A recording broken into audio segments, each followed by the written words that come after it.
आदाब नाजरीन, आप देख रहे हैं INN न्यूज़। मैं हूं शौकत अली सूफी। पेश है दिन भर की कुछ अहम खबरें।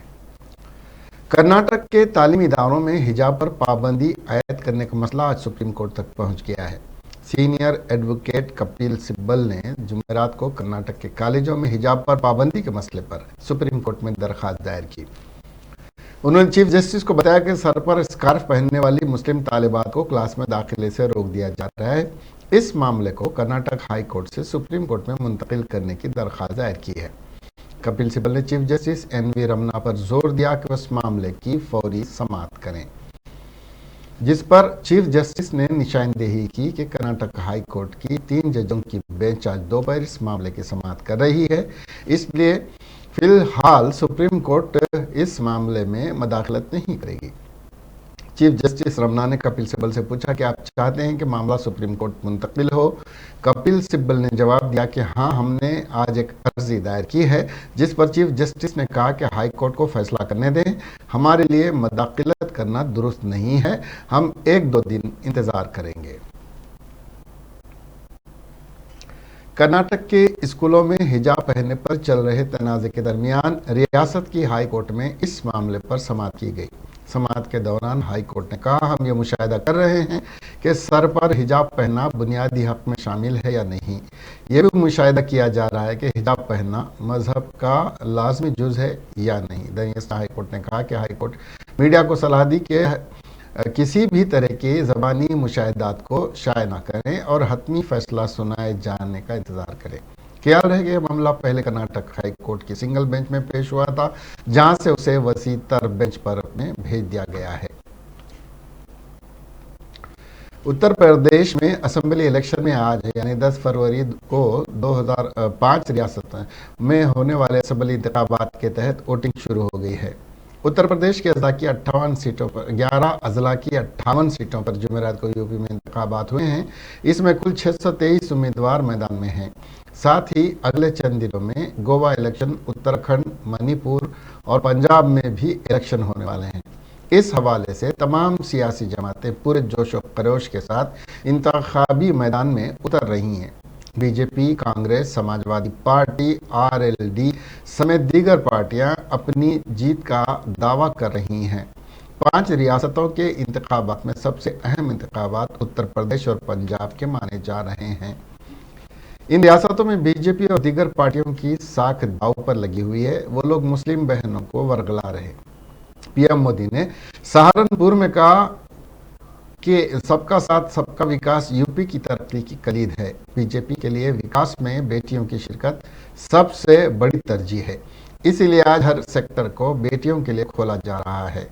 मोदी की तारीफ में मुस्लिम बहनों का बयान देखकर उन ठेकेदारों को लगा कि इन बेटियों को रोकना पड़ेगा, लिहाजा मुसलमान बहनों और बेटियों के हुकूक को रोकने के लिए, उनकी उमंगों को रोकने के लिए नित नए तरीके तलाश किए जा रहे हैं।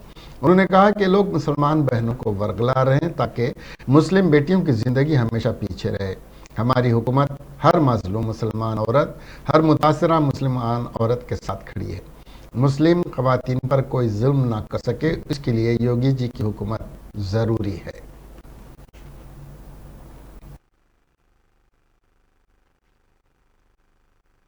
हमने मुस्लिम बहनों को 3 तलाक के जुल्म से मुक्ति दिलाई है और हमने जो 3 तलाक के खिलाफ कानून बनाया है, उसने मुस्लिम बहनों को सुरक्षा का विश्वास दिया है। लेकिन साथियों, जब मुस्लिम बहन बेटियों का समर्थन खुलेआम भाजपा को मिलने लगा, जब मुस्लिम बेटियां 1-1, 2 मिनट के अपने वीडियो डालने लगी, भाजपा की सरकार की तारीफ करने लगी, सदियों के बाद इतना बड़ा सम्मान मिला, इसके लिए गौरव गान करने लगी, तो जो कुछ वोटों के ठेकेदार होते हैं उनकी नींद हराम हो गई, वो बेचैन हो गए। अरे हमारी ही बेटी मोदी मोदी करने लग गई।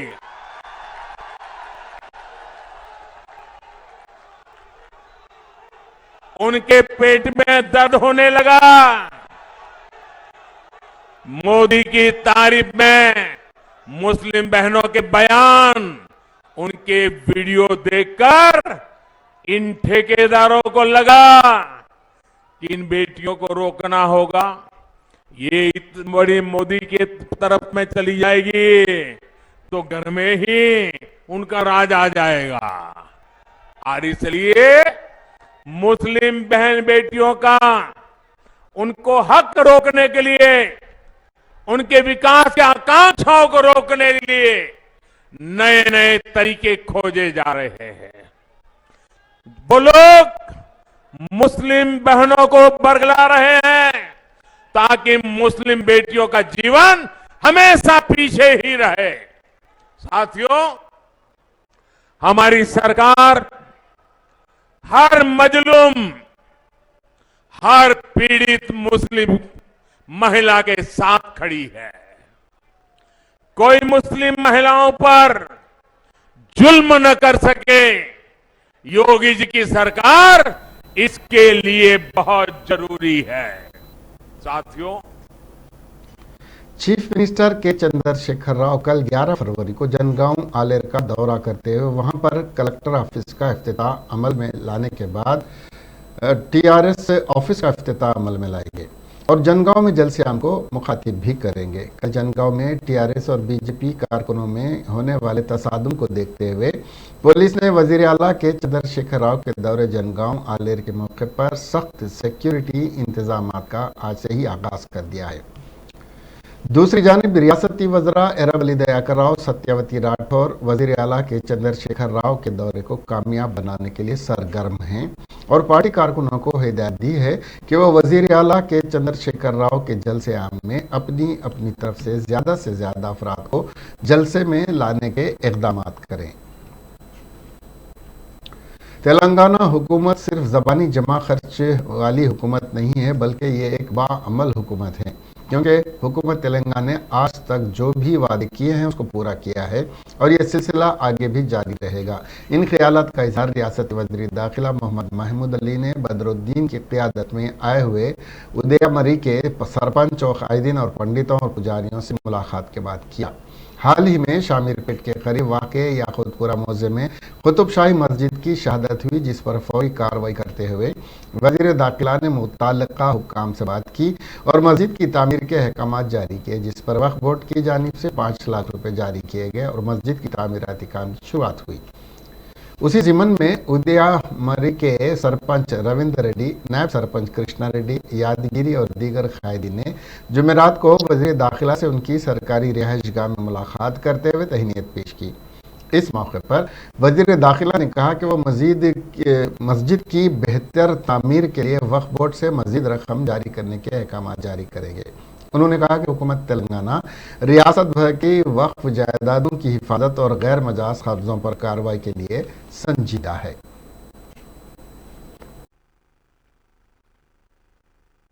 आज शामीरपेट के याकूतपुरा के सरपंच साहब रविंद्र रेड्डी साहब, उप सरपंच साहब और उनकी टीम यहाँ पर तशरीफ लाई है। मैं सरपंच साहब का खास तौर से दिल की गहराइयों से शुक्रिया अदा करता हूँ। गंगा जमुना तहजीब है भले तो हमारे रविंद्र रेड्डी साहब सरपंच साहब के पास और उप सरपंच साहब के पास मस्जिद ऐसा शहीद हुई, इमीडिएट उन्होंने आगे बढ़कर उसे बनाने का काम शुरू किया और वक्फ बोर्ड की जानिब से भी 5 लाख रुपए सैंक्शन किए गए। कल मैं वक्फ बोर्ड के चेयरमैन साहब से बात किया, सलीम साहब से, 5 लाख के बजाय अगर 10 लाख सैंक्शन किए जाएंगे तो मस्जिद अच्छी बनेगी। उन्होंने वायदा किया कि 10 लाख रुपए सैंक्शन किए जाएंगे। मस्जिद का काम भी शुरू हो चुका है। ये तेलंगाना स्टेट की गंगा जमुना तहजीब है। हमारे ऑनरेबल सीएम साहब ने जब से तेलंगाना मूवमेंट आया शुरू किए और उसके बाद तेलंगाना हासिल होने के बाद जब से वो पावर में है, हमारी स्टेट के अंदर जो भाईचारे हिंदू मुस्लिम भाईचारे के वो कहीं हिंदुस्तान में किसी स्टेट में नहीं। हमारे सीएम साहब का भी उन दिल गहराइयों से शुक्रिया अदा करते हैं, क्योंकि उन्होंने वो माहौल लाया। तेलंगाना बनने से पहले कई क्रिमिनल राइट्स हुआ करते थे, तेलंगाना बनने के बाद रमजान हो या दिवाली हो या दशहरा हो, हम प्यार से मोहब्बत से मनाते। ये तेलंगाना की तहजीब है। इसके लिए मैं खास तौर से सरपंच साहब ने आगे बढ़कर जो इस मस्जिद की तामीर में हाथ बढ़ाया, वहाँ माहौल को अमन कायम किया और सभी लोगों ने जब वहां पर लोग पहुंचे तो उन्होंने लोगों से कहा कि बाहर के लोग मत आइए, हम सब एक साथ हिंदू मुस्लिम भाई मिलजुल कर रहते हैं जरूर यहाँ, क्योंकि पहले मुसलमान रहते थे, वहां पर नहीं है मुसलमान, इस वजह से मस्जिद बड़ी आबाद नहीं है, पर फिर भी उसे आबाद करेंगे। अल्लाह का घर होता है चाहे किसी भी भगवान का हो, तो यकीनन सभी लोग हिंदू भाई मंदिर में पूजा करते हैं, मुस्लिम भाई मस्जिद में नमाज पढ़ते हैं, ये हमारा कल्चर है। उसे कायम रखने के लिए उन्होंने जो आगे बढ़ाया, तामीर किया, उसके लिए मैं दिल की गहराइयों से उनका शुक्रिया अदा करता हूँ, सरपंच साहब का, उप सरपंच साहब का और वहाँ के तमाम लोगों का, और खासतौर से हमारे बदर भाई का। ये बदर भाई हमारे बहुत अच्छे लीडर है, वो हमेशा कभी भी कोई मसला आता है तो बोलते फौरन जाके प्यार से मोहब्बत से खास तौर से अपने हिंदू भाइयों से मिलके वो मसला हल कराते हैं। इसके लिए मैं बदर भाई को भी दिल की गहराइयों से शुक्रिया अदा करता हूँ। ये हमारा कल्चर, हमारी तहजीब है, हम इसी तरह प्यार और मोहब्बत से रहेंगे, एक दूसरे के साथ रहेंगे, एक दूसरे की इबादत गाहों का एहतराम करेंगे और प्यार और मोहब्बत कायम रखेंगे। ये हमारी तेलंगाना की तहजीब, तेलंगाना कल्चर है। उसके वजीर सेहत हरीश राव ने अपने वरंगल के दौरे के मौके पर मैटरनिटी हॉस्पिटल हनमकुंडा में ब्लड बैंक और दीगर असरी सहूलतों का इख्तिताम अलमिलाया। इस मौके पर रियासती वजीर एरब अली दयाकर राव, सत्यवती राठौर, अरकान असम्बली और दीगर मौजूद थे। वजीर सेहत हरीश राव ने इस मौके पर खिताब करते हुए इस बात का ऐलान किया कि वजीर आला के चंद्र शेखर राव ने रियासत के तमाम 33 अजला में प्रैक्टिक ICU वार्ड कायम करने के सिलसिले में 85 करोड़ रुपए मंजूर किए। उन्होंने बताया कि हैदराबाद के नीलोफर अस्पताल में मदर बैंक कायम करने के बाद दूसरा मदर बैंक वरंगल में कायम करने के इक़दाम किए जाएंगे। वजीर सेहत हरीश राव ने बताया कि रियासत में कोरोना की तीसरी लहर पर काबू पाने के सिलसिले में हुकूमत की जानिब से बेहतर इंतजाम की वजह से अब रियासत में कोरोना की तीसरी वबा नहीं के बराबर है, लेकिन हमें कोरोना के रहनुमायाना उसूलों पर अमल करना एहतियाती तौर पर निहायत ज़रूरी है।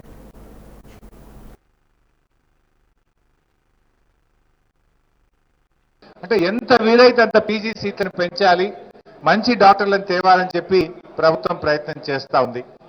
మరి ఈరోజు మదర్ మిల్క్ బ్యాంక్ ఒకటి కూడా మన మెటర్నిటీ హాస్పిటల్ హన్మకొండలో ప్రారంభం చేసినాం. ఇది కూడా ఒక ఇన్నోవేటివ్ కాన్సెప్ట్. జనరల్గా పుట్టగానే మొదటి గంటలో తల్లిపాలు తాగడం అమృతంతో సమానం. మన రాష్ట్రంలో, మన దేశంలో చూస్తే 36% మంది పిల్లలు మాత్రమే మొదటి గంటలో తల్లిపాలు తాగుతూ ఉన్నారు. అంటే దాదాపు 64% మంది పిల్లలు మొదటి గంటలో తల్లిపాలకు దూరం అవుతా ఉన్నారు. తల్లిపాలు అనేది అమృతంతో సమానం. ఆ మొదటి గంటలో తాగితే వాళ్ళలో రోగ నిరోధక శక్తి కానీ, ఎదుగుదల కానీ అనేక రకాల వాళ్ళకు మేలు జరుగుతుంది. ఎంత డబ్బు పెట్టినా, ఎన్ని కోట్లు పెట్టినా కొనలేనటువంటిది ఆ మొదటి గంటలో తల్లిపాలు. అది చాలా మంది కూడా దూరం అవుతా ఉన్నారు. కారణాలు అనేకం ఉన్నాయి. మన దగ్గర నార్మల్ డెలివరీస్ తక్కువ చేసి సెక్షన్స్ ఎక్కువ చేయడం ద్వారా, ఆపరేషన్స్ ఎక్కువ చేయడం ద్వారా ఆ తల్లులు మొదటి గంటలో తల్లిపాలు ఇవ్వలేకపోతున్నారు. లేదా ఎనీమియా ప్రాబ్లం కానీ, పుట్టిన పిల్లల్లో ఏదైనా లోపం ఉంటే వాళ్ళ ట్రీట్మెంట్ రూపంలో కానీ వివిధ కారణాల వల్ల దూరం అవుతా ఉన్నారు. బట్ రాబోయే రోజుల్లో దాన్ని బాగా పెంచడం కోసం ప్రత్యేకమైన सदर कुल हिंद मजलिस इत्तेहादुल मुस्लिमीन व MP बैरिस्टर असदुद्दीन अवैसी ने वजीर आज़म नरेंद्र पर कड़ी तनकीद करते हुए कहा कि वजीर आज़म ने तलाक सलासा कानून बनाकर दावा कर रहे हैं कि हमने मुस्लिम खवातीन के लिए उनका हक अदा कर दिया, और दूसरी जानिब से कर्नाटक में मुस्लिम लड़कियों को हिजाब के नाम पर तालीम से महरूम कर रहे हैं। अगर वजीर आज़म को मुस्लिम लड़कियों और ख़वातीन को उनके बुनियादी हक फराहम करना चाहते हैं तो हिजाब के खिलाफ मुनाफिरत फैलाने और मुस्लिम लड़कियों को हिरासान करने वालों के खिलाफ सख्त कानून बनाकर दिखाना होगा। असदुद्दीन अवैसी ने कहा कि वजीर आज़म मुस्लिम घरानों को तकसीम करते हुए उनके बुनियादी हुकूक की हक तलफी करना चाहते हैं। मगर तुम पढ़ो, पढ़कर काबिल बनो, देश का नाम रोशन करो। मगर प्रधानमंत्री बोलते मैं ट्रिपल तलाक का कानून लाया। ये शादी के मामलात में अब कह रहे कि 18 से 21 साल कर दिया, इतनी मोहब्बत क्यों है? ये शादी के इंस्टीट्यूशन से बीजेपी पीछे क्यों पड़ जाती है? ट्रिपल तलाक का कानून आप लाए, क्या कानून है मालूम आपको? वो कानून ये कहता है कि अगर कोई मर्द या शौहर जो बदमाश किस्म का होता है वही ट्रिपल तलाक देता, ट्रिपल तलाक दे देगा। तो कानून मोदी जी का बोल रहा है कि शादी नहीं टूटती, मगर केस बुक होगा और जेल को जाएगा। अब जेल को चला गया, कोर्ट ने उसको सजा दे दी 2 साल की, तो शादी नहीं टूटेगी। हमारी बहन 2 साल तक उस बेवकूफ का घरे का इंतजार करेगी। वो जेल से जब निकलेगा तो मोदी जी करें कि मेरी बहन तेरी शादी भी नहीं टूटी, और जब वो जेल से निकलेगा तो तू जेल के सामने चले जा, सीतापुर की जेल के सामने चले जा और बैंड बाजे के साथ जा। अब जब तेरा वो निकम्मा गधा निकलेगा तो उसको गाने से इस्तकबाल करना कि बहाओ फूल बरसाओ मेरा महबूब आया है। ये करें, ये कानून है। ठहरो, जिंदाबाद के मारे ये कानून बना दिया। 2 साल तक क्यों रुकेगी प्रधानमंत्री हो, क्यों रुकेगी? मगर प्रधानमंत्री के पास जवाब नहीं, मैंने कानून बना दिया।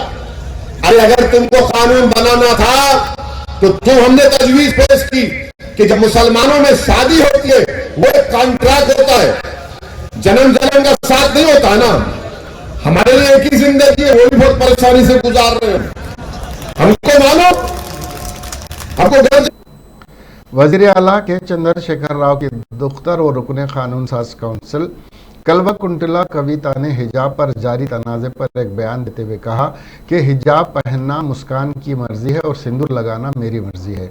हिंदुस्तानी दस्तूर में हर एक को बुनियादी तौर पर आज़ादी है कि वो क्या खाता है, क्या पहनता है, और उसके अंदर मुदाखलत नहीं करनी चाहिए।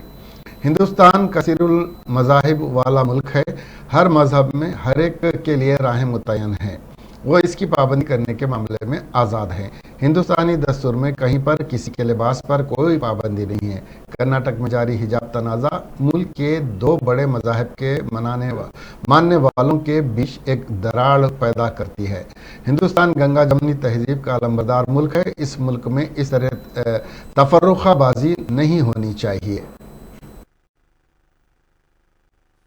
महिलाओं के साथ है, बहुत ही सालों से, सेंचुरी से हमारे ऊपर जाती होते हुए आ रहा है, और अभी 21वीं सदी में हम हैं, हमें मौके मिल रहे हैं पढ़ने के लिए, नौकरी करने के लिए, आगे बढ़ने के लिए।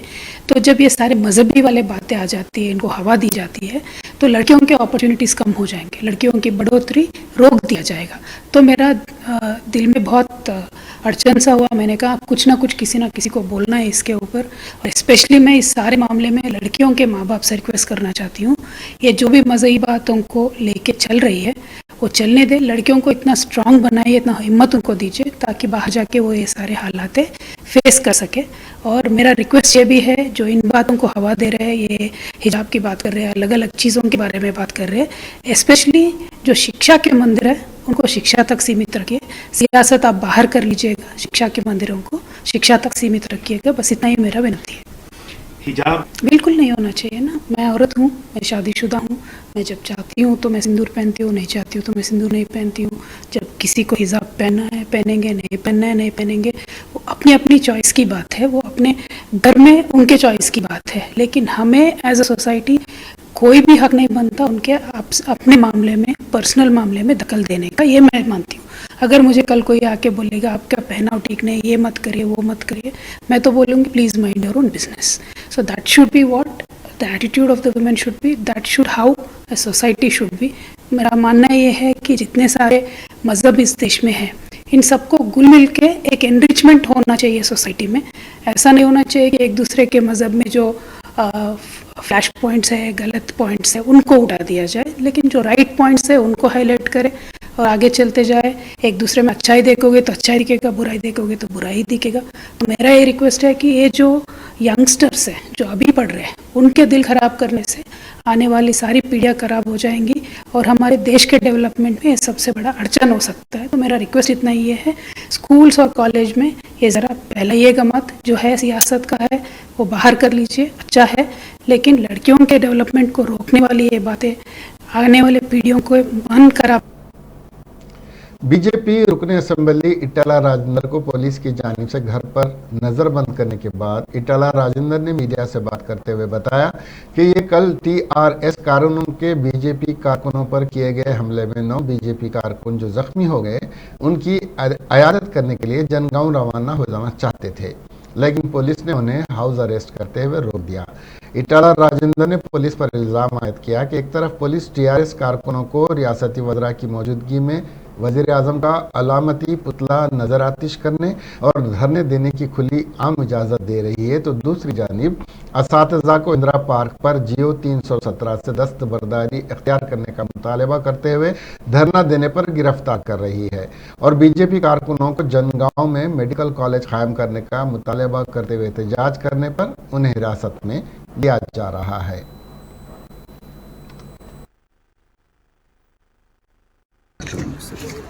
కేసీఆర్ గారి ఏలుబడిలో వాక్ స్వాతంత్రం గలంతైపోయింది. సంఘాలుగా వాళ్ళ సమస్యలు చెప్పుకునేటువంటి వెసులుబాటు లేకుండా పోయింది. వాళ్ళ సమస్యల మీద ధర్నాలు కానీ ర్యాలీలు కానీ చేసుకునేటువంటి ఆస్కారం లేదు. ఒక్క మాటలో చెప్పాలంటే ప్రభుత్వపరమైనటువంటి కార్యకలాపాలు తప్ప, అధికార పార్టీ కార్యకలాపాలు తప్ప ఇతర పార్టీల కార్యక్రమాలను కూడా నిషేధించబడ్డాయి రాష్ట్రంలో. ఇవాళ 317 జీవోకి సవరణ తేవాలని టీచర్లంతా కూడా ఇందిరా పార్క్కి పిలుపునిచ్చి ధర్నా చేసుకున్నామంటే అకారణంగా, అన్యాయంగా, దుర్మార్గంగా వాళ్ళని అరెస్ట్ చేసి పోలీస్ స్టేషన్ తరలించింది. అదే జాగాలో టీఆర్ఎస్ పార్టీ వాళ్ళు ధర్నా చేస్తే, టీఆర్ఎస్ పార్టీ వాళ్ళు ర్యాలీ తీస్తే మాత్రం పోలీసుల పహారంలో, పోలీసుల రక్షణలో వాళ్ళు. साबिक सदर नशीन तेलंगाना कानून साज काउंसिल पी स्वामी गौड़ ने वजीर आला के चंद्रशेखर राव से सवाल किया कि पार्लियामेंट में तेलंगाना बिल की मंजूरी के लिए मुनक्कदा वोटिंग में वो शरीक क्यों नहीं हुए, तेलंगाना के अवाम को इसका जवाब दें। स्वामी गौड़ ने कहा कि तेलंगाना बिल पर पार्लियामेंट में मुबाहिस के वक्त के चंद्रशेखर राव ऐवान पार्लियामान से गैर हाजिर थे और अपने फार्म हाउस पर पुरतय्युब जिंदगी गुजार रहे थे। स्वामी गौड़ आज टीआरएस की जानिब से बीजेपी और वजीर आज़म नरेंद्र मोदी के पुतले जलाने की मजम्मत करते हुए अपने एक बयान में कहा कि टीआरएस की इस मज़मूम हरकत के बाद तेलंगाना की आवाम टूट गई है। वज़ीर आला के चंद्रशेखर राव आइन को दोबारा तहरीर करने की बात कर रहे हैं। उनका मकसद मुल्क दुश्मन ताकतों को मजबूत करने की एक बड़ी साजिश है।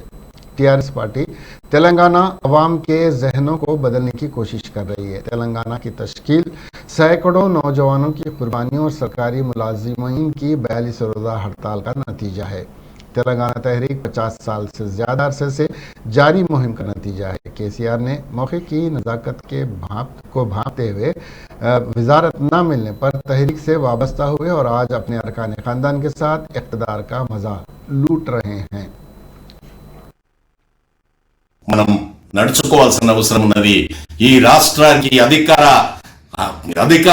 అహంకారానికి ఈ తెరలేపినటువంటి ఈ మిత్రుల గురించి, అధికారంలో ఉన్నటువంటి వారి గురించి మనం జాగ్రత్తగా ఆలోచన చేయాలి. తప్పకుండా అందరూ ప్రజాస్వామ్యంలో ఉన్నాం, మాట్లాడే అధికారం ఉంటుంది, మాట్లాడొద్దు అంటలేం. కానీ తెలంగాణ ఉద్యమం ప్రధానమంత్రి గారు భారతీయ జనతా పార్టీ కించపరిచి తక్కువ చూస్తున్నదనే మాట మాత్రం 100% అబద్ధం. మేము ప్రత్యక్ష సాక్షులం. ఆ రోజు పార్లమెంట్ దగ్గర ఉన్నాం. ఆ రోజు ఏం జరిగిందో మాకు తెలుసు. కాబట్టి మేము మొత్తం కాంగ్రెస్ నాయకులను అంటం లేదు. आंध्र प्रदेश के वजीर सिनेमाटोग्राफी पन्नी नानी ने कहा कि वो आंध्र प्रदेश में फिल्म इंडस्ट्री की तरक्की के लिए हर मुमकिन ताउन करेंगे। टॉलीवुड के वफद ने जुमेरात को आंध्र प्रदेश के वजीर आला वाईएस जगन मोहन रेड्डी से मुलाकात की, जो 2 घंटे तक जारी रही। नानी ने बाद में मीडिया को बताया कि फिल्मी शख्सियात ने छोटे बजट की फिल्मों की हौसला अफजाई की दरख्वास्त की। उन्होंने कहा कि सीएम वाईएस जगन मोहन रेड्डी ने फिल्म इंडस्ट्री की हिमायत का यकीन दिलाया है। सीएम जगन ने कहा कि हुकूमत हर तरह की मदद फराहम करेगी। नानी ने जोर देकर कहा। वजीर ने मजीद दावा किया कि मेगा स्टार चिरंजीवी ने हर चीज़ को मजबूत किया था और याद दिलाया कि फिल्म इंडस्ट्री के मसाइल पर भी कमेटी कायम की गई थी। नानी ने कहा कि फिल्म इंडस्ट्री के वफ्द ने बताया कि उन्होंने CM YS जगन मोहन के साथ हर मसले पर बातचीत की है।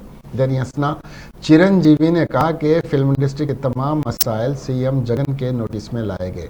1 घंटे तक जारी रहने वाली इस मीटिंग में चिरंजीवी, प्रभास, महेश बाबू, राजमौली, कोरताला शिवा, पूसानी, कृष्णमुरली, R नारायण मूर्ति, निरंजन रेड्डी और अली जैसे मशहूर शख्सियात ने शिरकत की।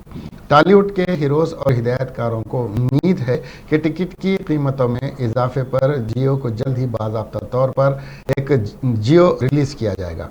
चिरंजीवी ने कहा कि चीफ मिनिस्टर ने टॉलीवुड के वफ्द से कहा है कि वो आंध्र प्रदेश बिलखुसूस विशाखापट्टनम में शूटिंग के लिए गौर करे। मेगा स्टार ने यह भी दावा किया कि चीफ मिनिस्टर ने फायरिंग के लिए हर तरह की हिमायत का यकीन दिलाया है। माफ करना, शूटिंग के लिए हर तरह की हिमायत का यकीन दिलाया है। ఇండస్ట్రీకి సంబంధించిన వాళ్ళం ఎవడు పడితే అది ఏది పడితే అది మాట్లాడినా కూడా అన్ని షాక్ అబ్జర్వర్లు బాగా పెట్టుకున్నట్టుగా అన్ని అబ్జర్వ్ చేసుకుని ఇండస్ట్రీ కోసమే ఆలోచన చేసి అన్నిటినీ భరిస్తూ ఈరోజు ఇండస్ట్రీకి ఒక రిలీఫ్ తీసుకొచ్చేదానికి ప్రయత్నం చేసినందుకు ఇండస్ట్రీ తరఫున అట్లాగే ప్రభుత్వం తరఫున కూడా వారి పెద్ద మనసుని మనస్ఫూర్తిగా అభినందిస్తూ అట్లాగే సీఎం గారితో జరిగిన ఈ సమావేశంలో నారాయణమూర్తి గారు చిన్న సినిమాల గురించి ఆయన ఆవేదనని, చిన్న సినిమాలకి స్థానం ఉండాలి అని చెప్పి కూడా ప్రభుత్వాన్ని కోరారు. అట్లాగే మహేష్ గారు కానీ, ప్రభాస్ గారు, రాజమౌళి గారు, అలీ గారు అందరూ మాట్లాడారు. Koratala Siva garu. Commissioner of police Rachakonda Mahesh Bhagwat ने मीडिया से बात करते हुए बताया कि पुलिस ने चेन खींचने और जाली नोटें चलाने वाले गैंग को पकड़ा है और इस गैंग को पकड़ने में बड़ी कामयाबी मिली। पुलिस LB नगर और SOT ने गैंग के 9 लोगों को गिरफ्तार कर लिया है, जबकि 2 मुलजिम मफरूर हैं। महेश भागवत ने बताया कि इन मुलजिमीन के कब्जे से 3,22,000 के जाली नोट बरामद किए गए। इसके अलावा कलर प्रिंटर HP और कैनन कलर प्रिंटर और दीगर अशिया भी जब्त की गई। उन्होंने बताया कि इस गैंग में शामिल वेंकट शेषा, मोहम्मद अहमद, हरी बाबू, संतोष कुमार का साबिक में जराइम का रिकॉर्ड है। उनकी मुलाकात जेल में हुई थी। जेल से बाहर आने के बाद उन्होंने चेन स्नैचिंग और नकली नोटों का कारोबार करने का फैसला किया। गोदावरी के गैंग के साथ उन्होंने कारोबार शुरू किया। असली 50 रुपये लेकर नकली 100 रुपये दिए जाते थे।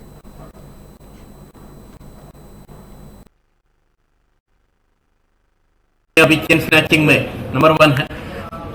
ये लोगों को हमने तकरीबन 9 लोगों का भी फेक नोट पे हमने अरेस्ट किया है। 2 लोग जो है नागी रेड्डी और मस्तान नाम के फरार में, उनको भी हम पक्का उनकी तलाश करेंगे। लोगों को हमारी यही गुजारिश है कि जब भी कोई आपको नोट्स देते हैं, वो नोट असली या नकली है उसके बारे में आप खुद जांच कर सकते हैं। हर बार बैंक में कैशियर के पास जाने की जरूरत नहीं आपको, या मशीन में भी टेस्ट करने की जरूरत नहीं। सीधा जो है आप जो है प्लेन पेपर लेना, नोट के ऊपर रख के जो क्रेयॉन कलर्स है वो कलर के जरिए आप ट्रेसिंग कर सकते हैं, और ट्रेसिंग के जरिए जो नोट के अंदर जो सीक्रेट मार्क्स रहते हैं वो आपको मालूम होंगे। जैसे अभी ये 500 रुपीज का नोट है, तो 500 रुपीज के नोट जब मैं ट्रेसिंग किया तो 500 बड़े एक अलमनाक वाक़े में जुमेरात की सुबह महबूब नगर में सड़क हादसे में एक दूल्हे की मौत हो गई। दूल्हे की मौत से मुतासर और दुल्हन के अहले खाना में कोहराम मच गया है। तफसीलात के मुताबिक चैतन्य 35 साल जो ईसाई कॉलोनी का रहने वाला है, नारायणपेट के थर्मल पावर सरकारी स्कूल में काम करता था। उनकी शादी आज सुबह 11:30 बजे महबूब नगर के MB चर्च में वनपर्ती की एक लड़की के साथ तय हुई थी। आज सुबह 5 बजे चैतन्य अपने वालिदैन को बताया कि वो जड़चल्ला जा रहा है और अपनी कार में घर से निकला बंदा ढंडा के करीब एक दरख्त से टकरा गई। शरीर जख्मी होने वाले दूल्हा मौके पर ही दम तोड़ गया। मालूम हुआ है कि चैतन्य अपने दोस्तों को लेने घर से निकला था जो उसकी शादी में शिरकत के लिए पहुंचे थे। पुलिस ने मुकदमा दर्ज करते हुए लाश को पोस्टमार्टम के लिए महबूब नगर के सरकारी अस्पताल मुंतकिल कर दिया। इसके साथ ही ये खबरें यहीं खत्म हुई। अब हमें दीजिए इजाजत और देखते रहिए INN चैनल। खुदा हाफिज।